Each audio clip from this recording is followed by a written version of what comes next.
Hello friends, this is about the family and how your family can be a resource for you during this difficult time of the pandemic.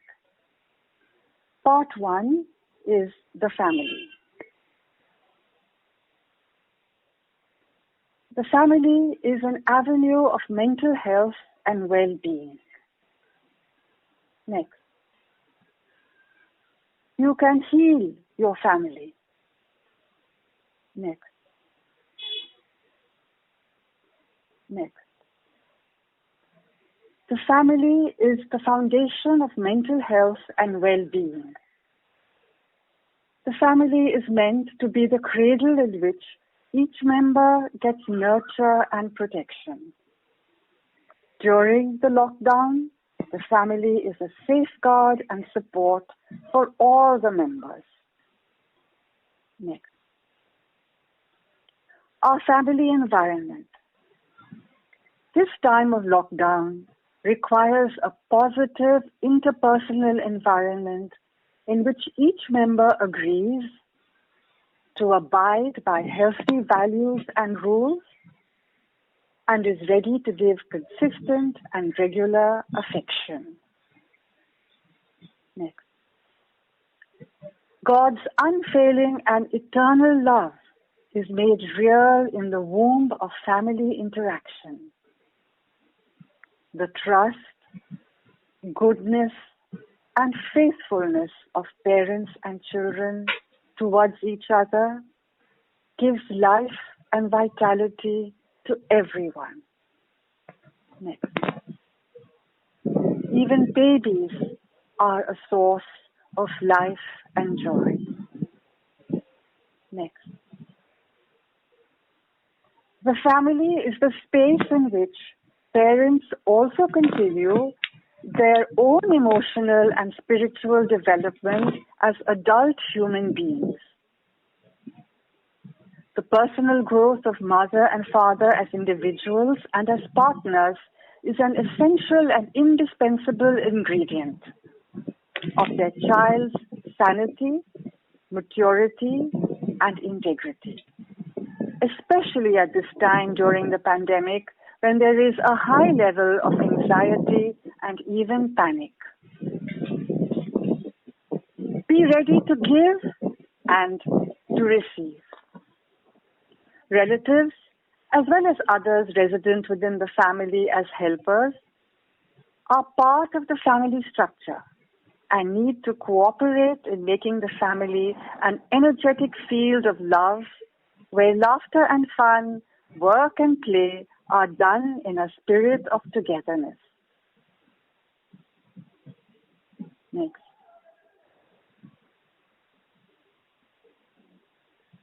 Next. It is in the family that each one learns to love, to be faithful, to be trustworthy and reliable, to be fair and just, to sacrifice and endure, to use intuition and intelligence for good purpose, to generate resources for survival and sustenance, and to join in the world's work of creating the good life for all with justice, equity, and happiness. Sit together sometimes and talk about what is happening around with these values in mind.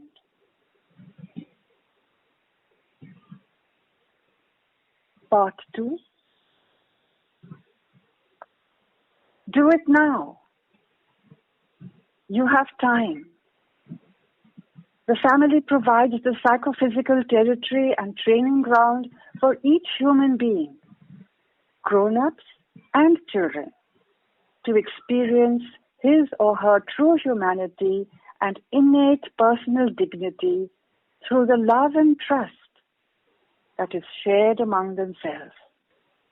Next. A child who feels loved and respected in the family will easily know what it means to be a child of God. Next. Next. Article 21 of Familiaris Consortio of Pope John Paul II calls the family the domestic church, continuing in the tradition of Vatican II documents. This vital concept has continued down the decades, so that the family is not only bonded to humankind as human, but also to the eternal family of the communion of saints, the kingdom of God on earth and in heaven. Next. The mission of the family is to become an intimate community of life and love, which finds fulfillment in the kingdom of God. Says Article 17 of the same document. And Article 18 states, the love between husband and wife, and in a derivatory and broader way, the love between members of the same family, is given life and sustenance by an unceasing inner dynamism leading the family to ever deeper and more intense communion, which is the foundation and soul of the community of marriage and the family. Next.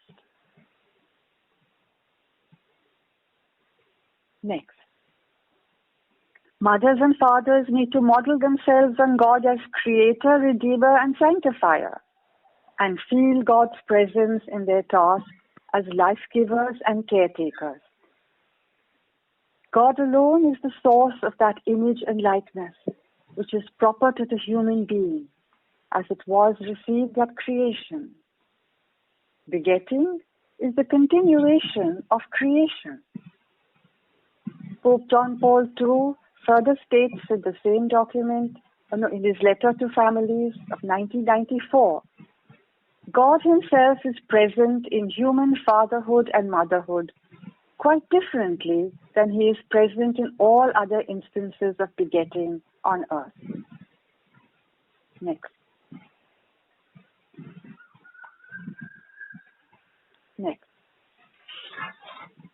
The family, fatherhood, and motherhood all go together. Article 23 tells us that from his own family, Jesus proclaims the gospel of the family. The Holy Family is the beginning of countless other holy families. The exercise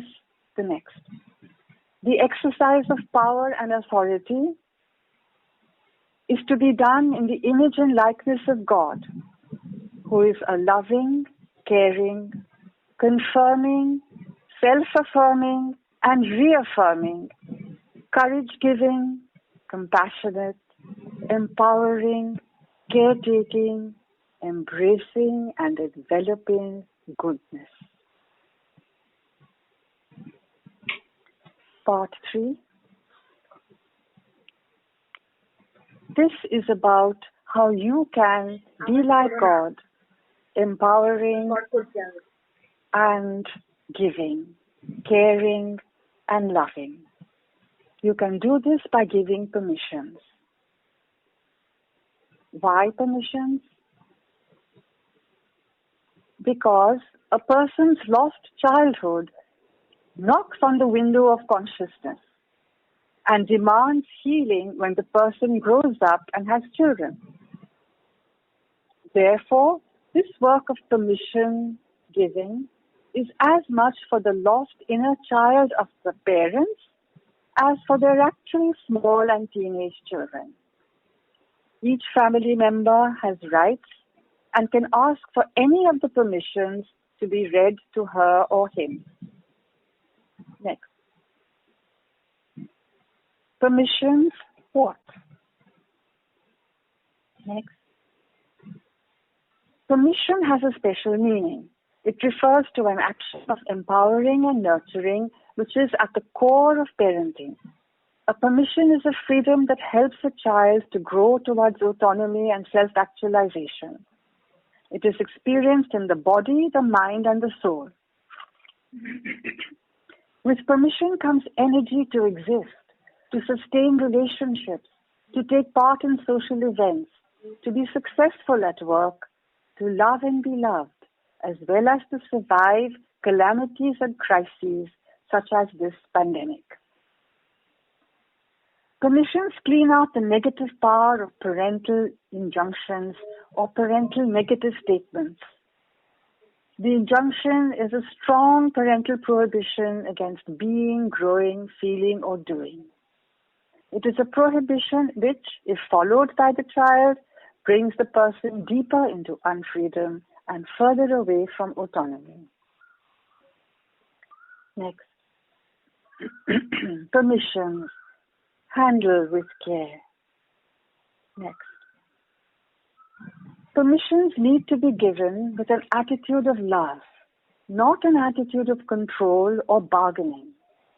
Parents who claim to know what their children feel and think, who expect children to have the same control as adults, who abuse children physically or verbally, who agitate over every mistake their child makes, should first get counseling and therapy for themselves before using permissions in the family.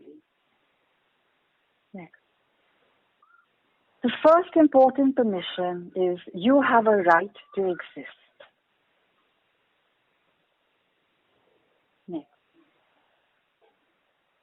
In detail, this permission can be given by saying to yourself or to your child, I am glad you were born. Child, I want you and love you. You are precious. Child, you can live with joy. You are safe from harm. You can care for all forms of life.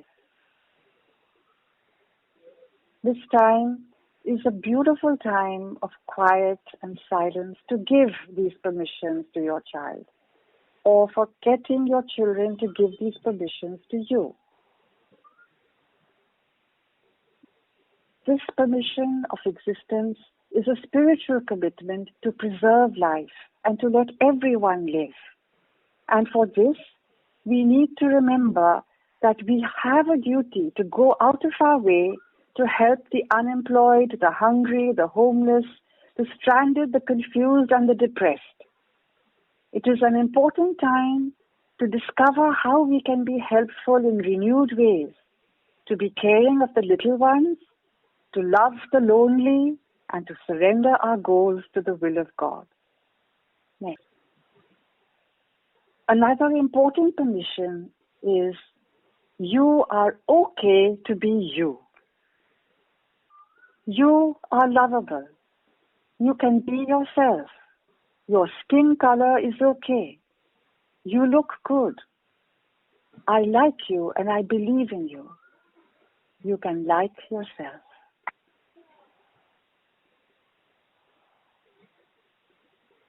You are okay to be you. Next. Next. You are growing up fine. This too is an important permission because many times children do not know how come they are who they are.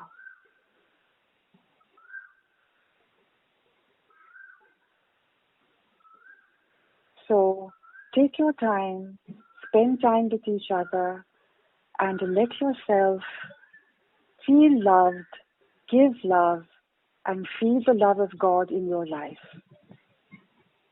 Next, you are important.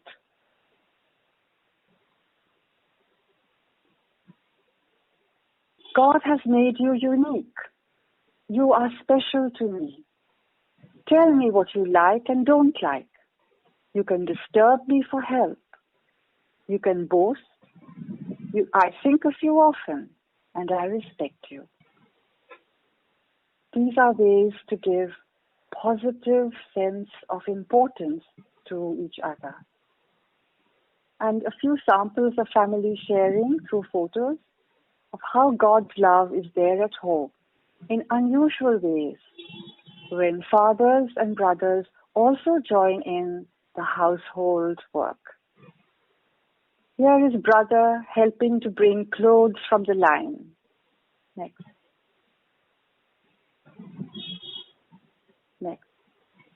Here is brother helping to wash clothes. Text. And here, mother and father are working together in the kitchen. You can all find new ways to be together during the pandemic. Next. So I close with some sacred permissions that you can say to each other. Your existence is God's gift to you. We honor your life and your right to live. Your existence is unique and real. Your life is good. You are a divine creation. God made you for happiness and love. Live with joy. We protect you and guide you in your daily living.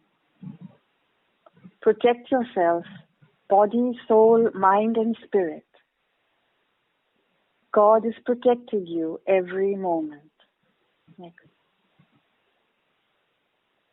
May your life shine with light.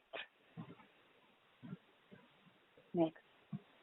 So this is the end, and we hope that you will put this into practice soon today and continue doing this many times during the coming weeks.